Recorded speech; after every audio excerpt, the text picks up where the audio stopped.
Welcome to Dementia Resilience with Jill Lorenz, a candid conversation as we learn about dementia, Alzheimer's, and its effects on the people we love. Jill's years of dedication and experience help you adapt, recover, overcome obstacles, and help find a positive outcome. It's time for Dementia Resilience with Jill Lorenz.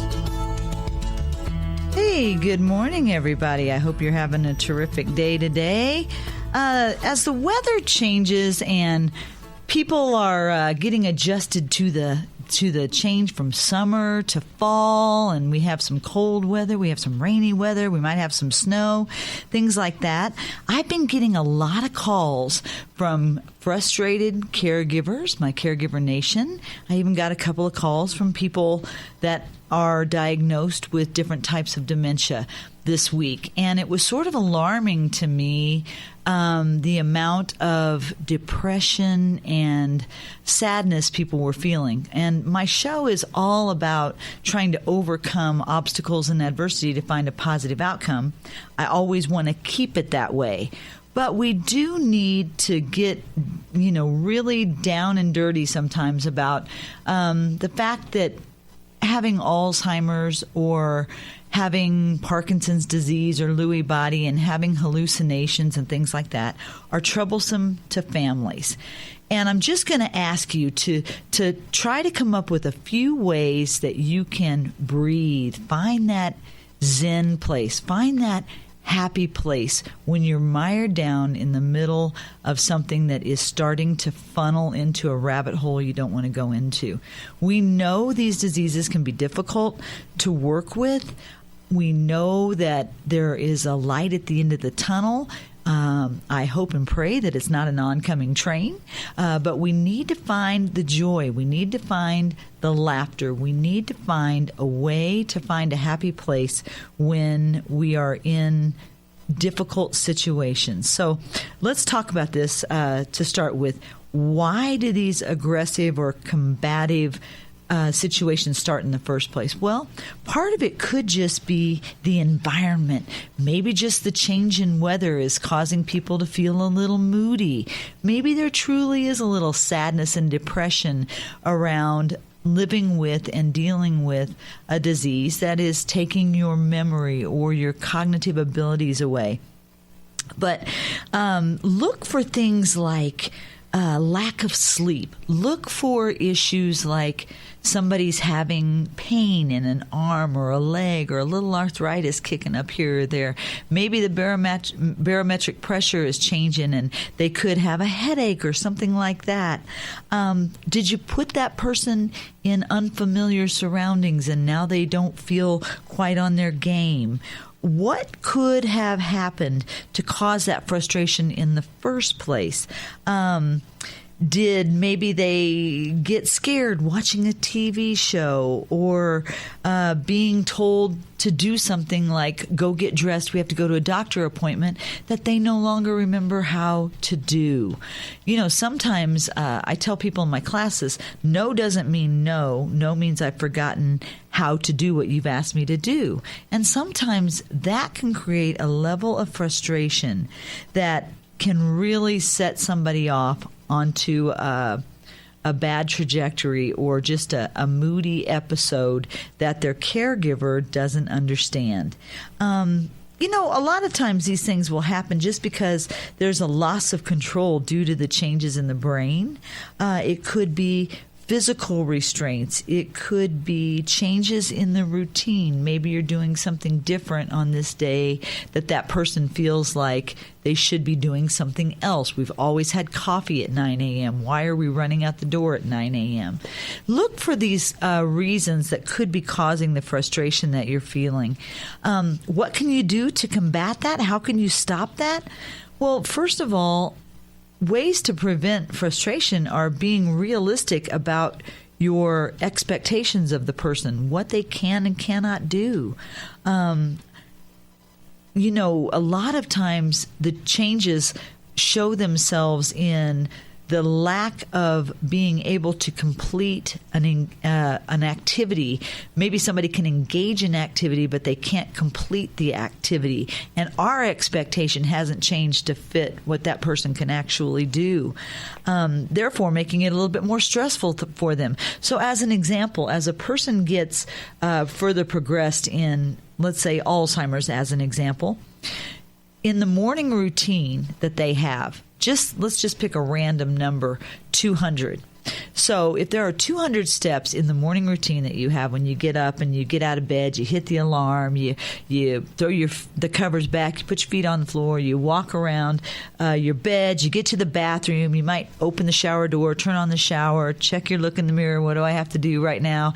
Go to the bathroom, jump in the shower, get dressed. Say if there were 200 steps in all of that, just as a random number. In the mild cognitive impairment stage, when the person that has the disease is the only one that knows about it, they're still walking, talking, driving, functioning in society, but they're having some issues, they've lost about 40 steps in that morning routine. Okay?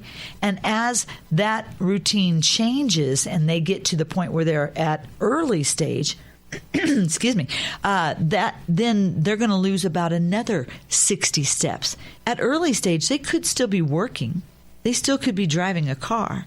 They still could be picking the kids up from school, going to baseball practice or football practice or whatever it is their kids have.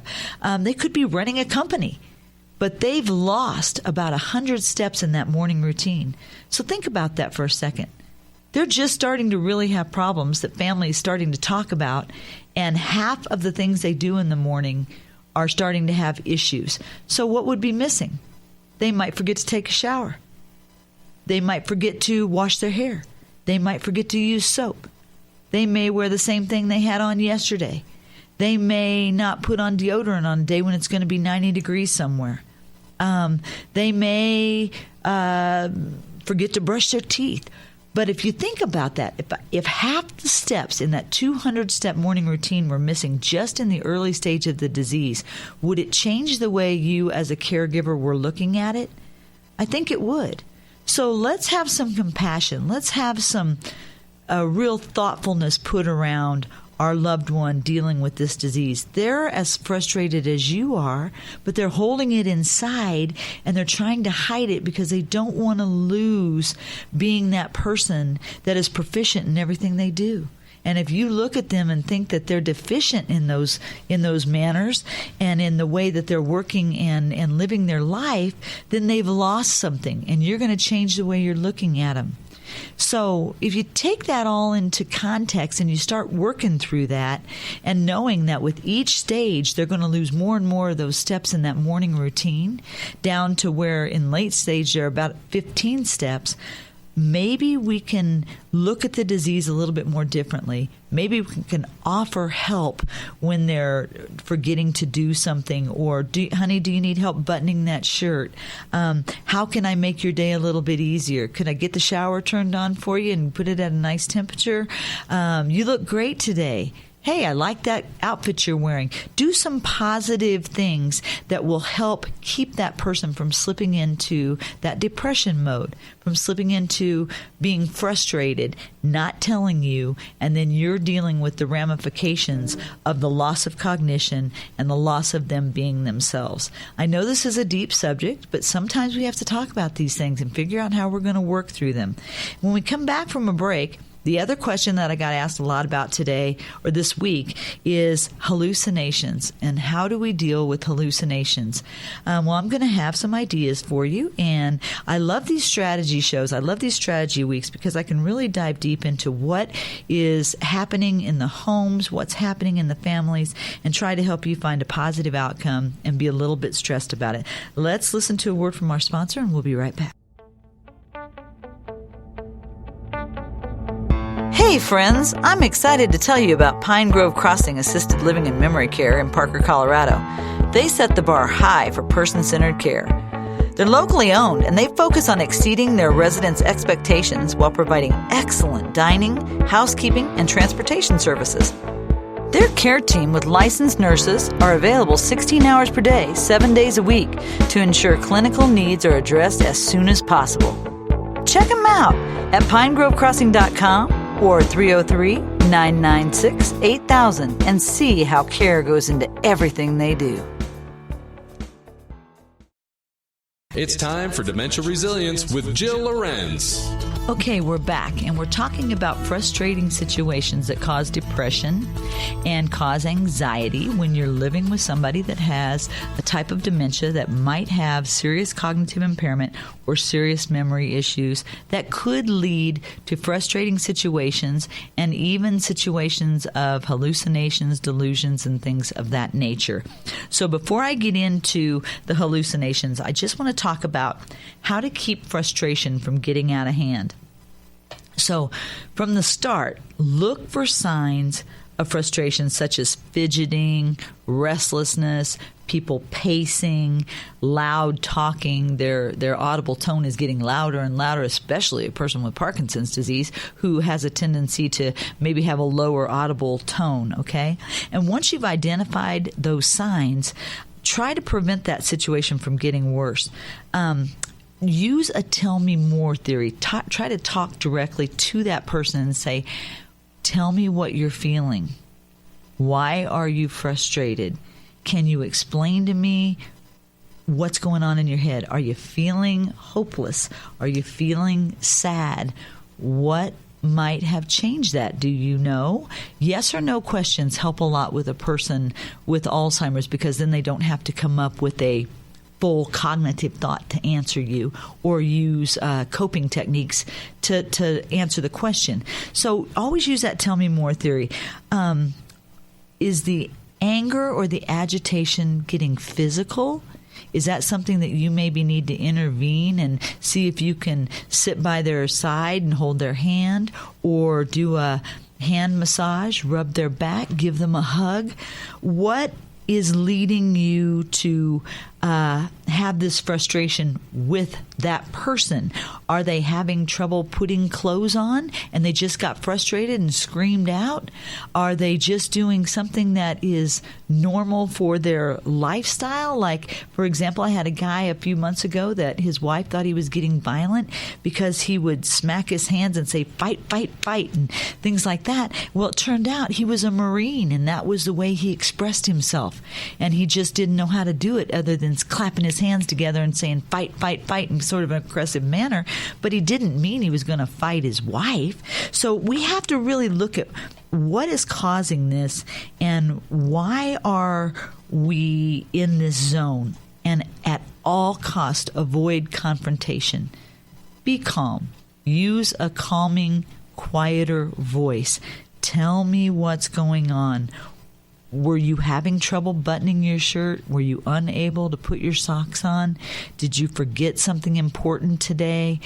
Why are you frustrated? Okay? So really, people, look at your surroundings. See what's going on. Try to figure out what happened before the person got frustrated, and then look at the way you acted or reacted to them. And in the future, try to work through that by changing what you're doing to ask that person more questions about the surrounding event. How did they feel? What were they trying to express? And if you do that, I think you'll be more successful. All is not lost. We're just working through all this. There really is an end to the frustration. Generally, if it gets to a point where you can't control it, say, all right, you sit here for just a second. Think about what you want to say. I'm going to go get you a glass of water. I'm going to go get you a cup of coffee. I'll be right back. One of the beauties of cognitive impairment and memory loss is if you wait 5 minutes, they might forget what they were upset about. Okay? You come back and start all over. So I hope that helps you. I always want to be here for folks, but I do want you to be responsible for your actions. Not everything is caused by the person with the disease. Not every issue is caused by their cognitive loss. A lot of times, families lose their emotional stability and cause some of the triggers that they're seeing and the reactions that they're getting. And I don't like to call them behaviors. I like to call them reactions. If you look at it that way, it might change things.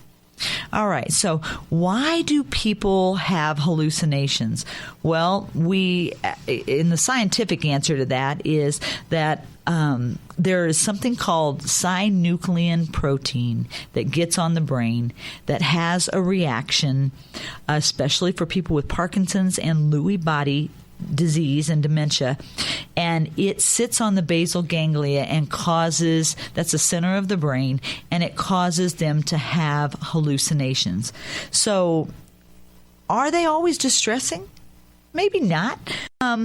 It might be distressing to you, but maybe not to the person that's having that hallucination. I'll give you an example. So maybe they're seeing somebody that has passed away, and they're sitting in a room and they're talking to their husband that they loved, or their wife that has passed away, or their mom or their dad. Sometimes we find people that have this disease that are talking to loved ones that are long gone. Why do they do that? It's a place of home. It's a place of comfort. It's a place in their minds and their hearts that tells them that life is okay. Just think for a minute. Your grandma's hug, your mom's hug, your dad saying, "Good job. I like what you did there, son," or whatever it is. They're still looking for those affirmations. They're still looking for somebody who accepts them the way they were and the way that they are. And most of the time, there's a phenomenon that happens in the brain where a person goes back in time from that adult learning to adolescent learning and back to childhood learning, and that's probably where they are when they're having those hallucinations. So you may be sitting there looking at a person that's 70 years old, but in their mind, they're 10. Okay? So it's reasonable for them to be looking for a family member or a loved one. You can't persuade them that idea is wrong. What you can do is change your perception of the situation and understand that you may be seeing a 70-year-old person that you think is having moments of being 10 or 12 or 15 years old or even younger. But the truth of the matter is, folks, you may be seeing that 10 or 12 or 15-year-old all the time, and you're only seeing the glimpses of that person who is actually 72. If we change the way we work with people, we're going to have better luck understanding where they are in time and where they are in their mind and why they're having visual perceptions that are different than yours. And I think that would get us a lot closer to being successful and less frustrating times. Some of the triggers that may cause those types of hallucinations and things like that might be dark rooms or uneven lighting or shadows that they see. They think they see somebody walking by. They may have some kind of a urinary tract infection or a fever. We know those things can also cause those types of things. Again, disruption in their familiar routines, unfamiliar people coming around, poor vision or poor hearing issues, too much noise or too much activity. They may be acting out something they saw on TV. If it's not disruptive, don't worry about it. Don't try to change it. Go with it. Use the tell me more theory. Truth of the matter is, this generally happens in the later stages anyway, and it's not really a surprise that this happens. It may be a surprise to you, and I'm sorry about that, but read some books. Go on my website. I offer a lot of resources on there, different books that you can look at. We're going to talk more about this when we come back. Living and working with Alzheimer's and other dementias can often be challenging. Summit Resilience Training provides education utilizing non-medical approaches for those who work with our friends affected by dementia.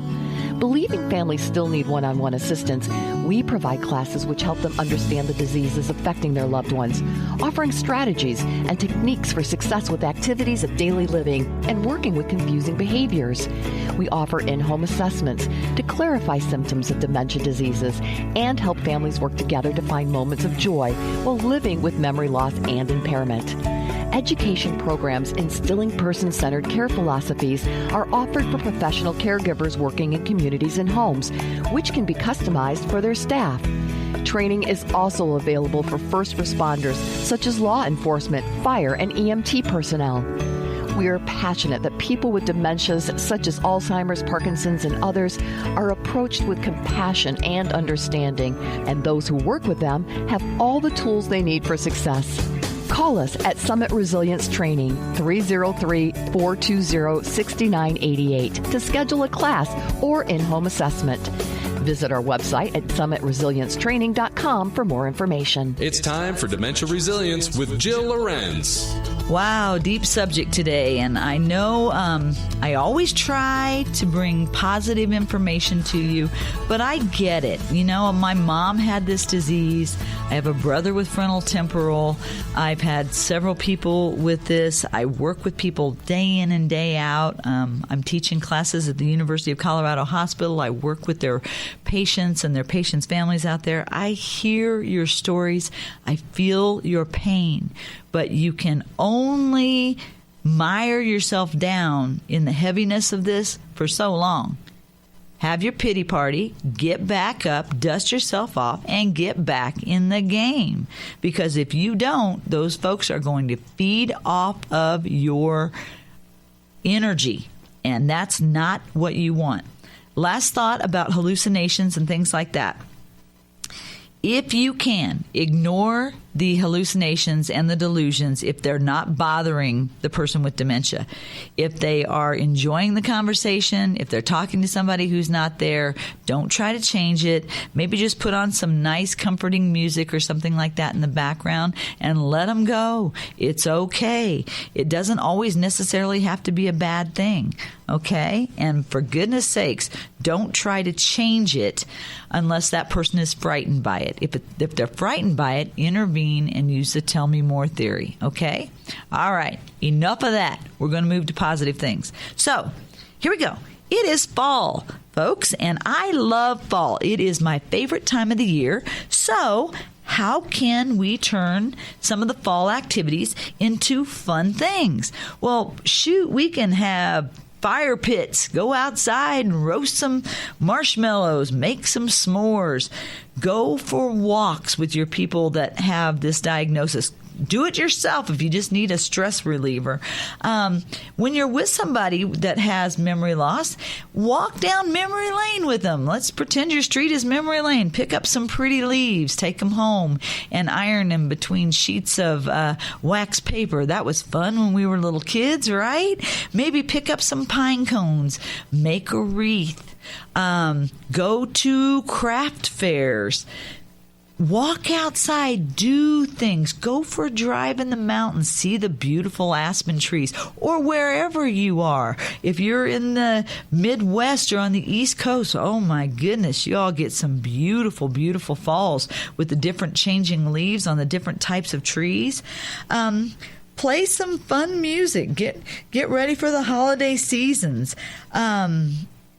Pull out your summer and winter clothes and have the person with memory loss help you. Take the clothes out of the closet that are summer clothes and out of armoires and things like that are shorts, short sleeve shirts, things like that, and pull out the sweatshirts, the long underwear, the socks, the jeans, the little jackets and the coats you might need to wear, and change those closets out so that the person with the diagnosis has a good chance of wearing the right and appropriate clothing for the weather because it's the only thing they can grab in their closet.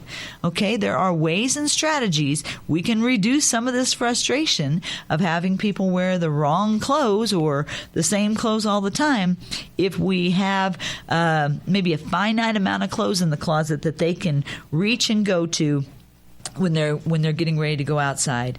Also, acknowledge the changing weather. There's nothing wrong with going for a walk on a nice, cool fall day. Get the dog ready, go out, enjoy the weather. Look at the world around you. Look at the clouds and try to figure out what shapes they're making. Have a picnic in the park. Go watch a ball game. Go watch a football game.